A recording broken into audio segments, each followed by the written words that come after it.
first guest of the morning should be on the telephone.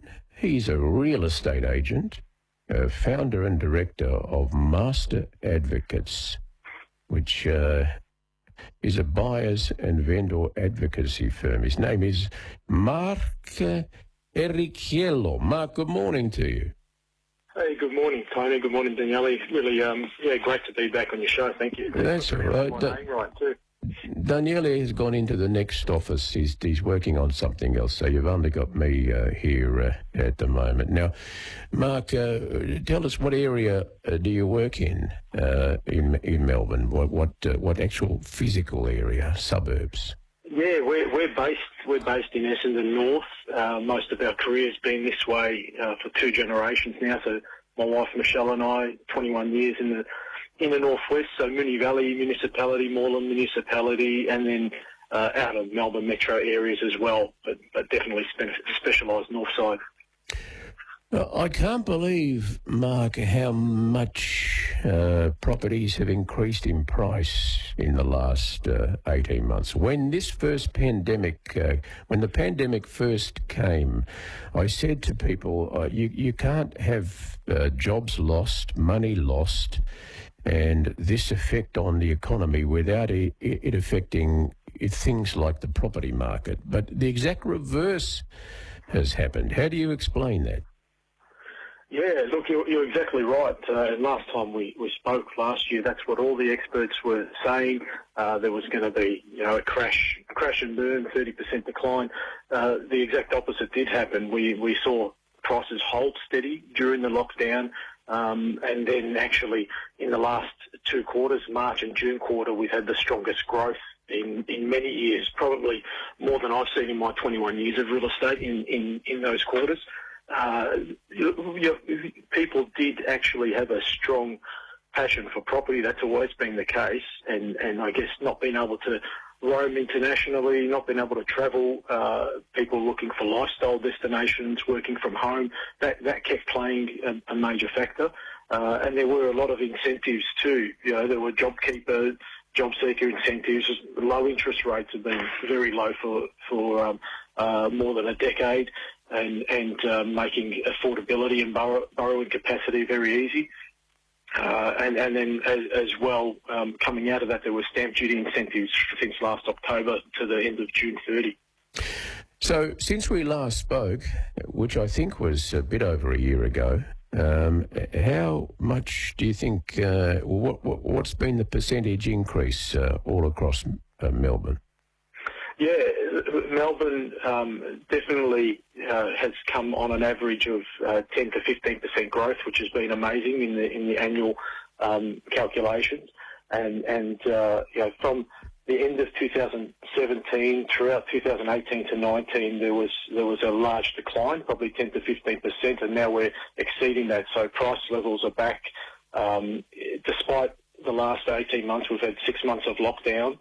Every time confidence was shaken a little bit during the lockdown, but as soon as they were over, as quickly as the lockdowns came and went, there was a strong rebound, strong demand, lots of competitive bidding for large family homes in the inner city locations and metro, and then outer areas as well, regional, Bayside. If it was a good sized family home or good sized town home with good space and land portion, there was a lot of competition. So you reckon overall in Melbourne the increase has been 10 to 15%. How much longer or how much more can prices increase? I mean, interest rates look like they're going to stay low for at least another couple of years. Yeah, and there's been, reports and a lot of debate about, how much can they increase.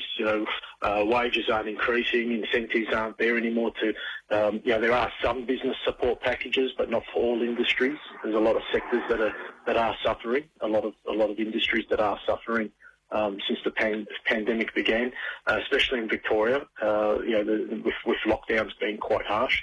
That is a golden question. Some friends and colleagues say it's harder to pick than a broken nose, but I think Melbourne Metro would stay pretty steady.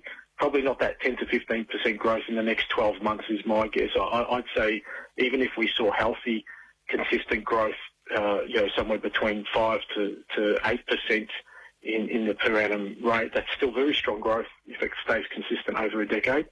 But yeah.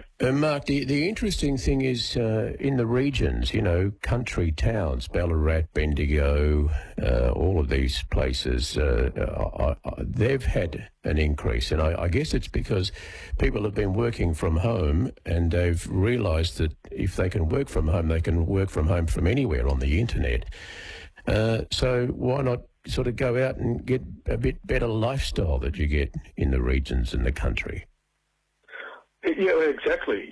People aren't just doing it for permanent moves where they're, moving to have, lease before they buy or rent invest, moving out to metro areas, but they're purchasing out there.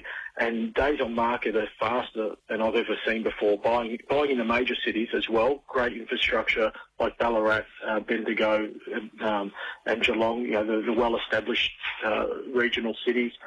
Geelong as well, strong following because of the bayside and access to the ocean as well, that lifestyle aspect. But and tech is well supported across all generations now. Everyone had to adapt, so you can work from home. The clients and different industries will accept technology more, but even if it changes, and even as the pandemic eases, if people are forced to come back into the city a few days a week for work, you've got great infrastructure improving. You can catch the train, you can get more infrastructure improvements on highways. So, you can even work on the train, remotely with good access to tech. So it's definitely different than, say 10 years ago, that idea. Mark, a lot of Italians are landlords. They've worked really hard and they've bought property and they've maybe accumulated a reasonable property portfolio. What's happening with rents? And the law has changed with rents here in Victoria. Yeah, as of 29 of March, there was over 130 reforms to the Rental Tenancy Act. A lot of it was to do with just having minimum standards and properties in good order, not just structurally, but plumbing, gas, appliances, electricity standards, safety checks, as well as certain comforts and what people can expect in a home, security and safety, everything to be in good order. So yes, as properties get assessed, that's one thing, but then the properties that aren't in good order, they may be faced with a pretty hefty upfront bill to bring the property up to a standard. So you may see some people that are no longer interested in maintaining properties exit the market with their investments. And again, just like the housing market, rental yields have increased for good-sized family homes, people working from home or needing more space with even homeschooling, home office. So good-sized family home increases in the inner metro and even regional areas. They've had increased yields. But it's not all positive. Like in a city, apartments, CBD, docklands, high-rise, high-density buildings, they've been suffering. That market's had a decrease in yields and increase in vacancy rates like never before. Jumping from well, the city is empty of people, so I guess that's going to take quite some time to pick up. Have the prices for apartments like that, have they actually gone down? In some cases, yeah. If they were high density and small, really geared to the international, tenant market where we had a strong, migration amount coming in every year for education, visas and working visas. They were catering for a lot of the high density apartments in the city. They're all left vacant and suffering at the moment. So in that case, yes, they have gone down. Well, yes, anyone who's borrowed money to buy those and they're empty, they're losing big time at the moment because they're not getting any rent and they're having to pay interest to the bank. What about during the pandemic? The government brought in this rule that if people were renting and they couldn't pay the rent, the landlord could not remove them from the property. Is that still the case, or is that now not happening? No, that stopped. That stopped as of at the end of the March period as well. That was the moratorium period where you couldn't vacate or evict a tenant based on rent arrears. Look, there's certain cases where hardship is taken into account, but it's very much open for discussion and consideration.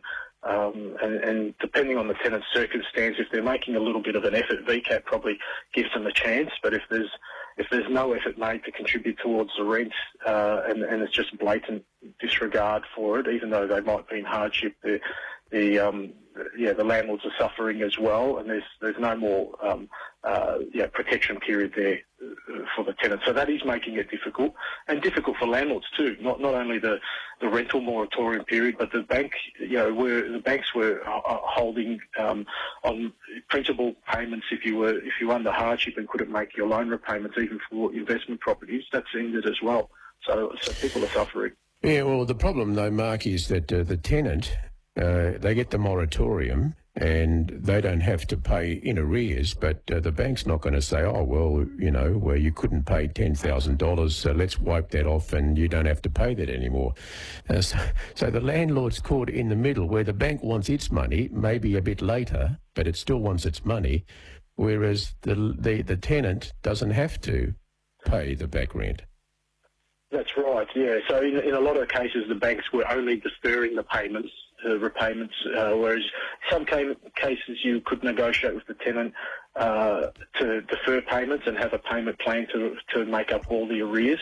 But in many cases, you're right, rent was just purely decreased or arrears wiped out, and so that's it has made things difficult. And some landlords may be forced to sell the properties eventually as well, because there are arrears. There have been cases of $10,000 or more of arrears in that period built up. Mark Errichiello, co-founder and director of Master Advocates Licensed Estate Agents. Now, for people who weren't listening last time, Mark, just explain your family background. Where did the Errichiellos come from? Yeah, so my nonno, where the Errichiello surname comes from, was from Napoli, Pomigliano d'Acqua, and most of my family come from Calabria as well, from my mum and father's side as well, from Nicastro, which is, the name's changed now, but they come from Calabria. Right, so Calabrese and Napolitano. A fiery, interesting mix, Mark. Are you fiery like that? Look, I'm from, most of my family are. So I was the youngest of four, and I probably I'd be quite mellow, but yeah, I definitely can spark up now again. The hard head as well. Well, being the youngest, you would have copped it. Are the brothers or sisters older than you? One older brother, 2 years older, and two older sisters who were like second mums. They were 10 and 14 years older. Right, okay. Well, there's not much you could have done to get away with things, because they would have done exactly what you were up to. What part of Melbourne did you grow up? Was it the western suburbs? Brunswick. So, yeah, Brunswick born and bred, yeah. Right. What was life like for you when you were growing up? What are your memories of Brunswick?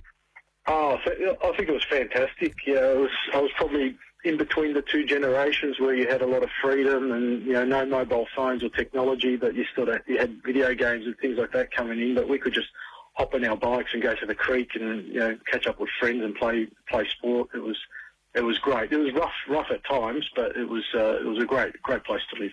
Excellent. Mark Errichiello, thank you very much for taking the time to talk to us here this morning on Rete Italia. Thanks so much, Tony. It was a pleasure. All the best. The property prices increasing by up to 15% in Melbourne, and I reckon it's the same all around Australia, certainly in Sydney.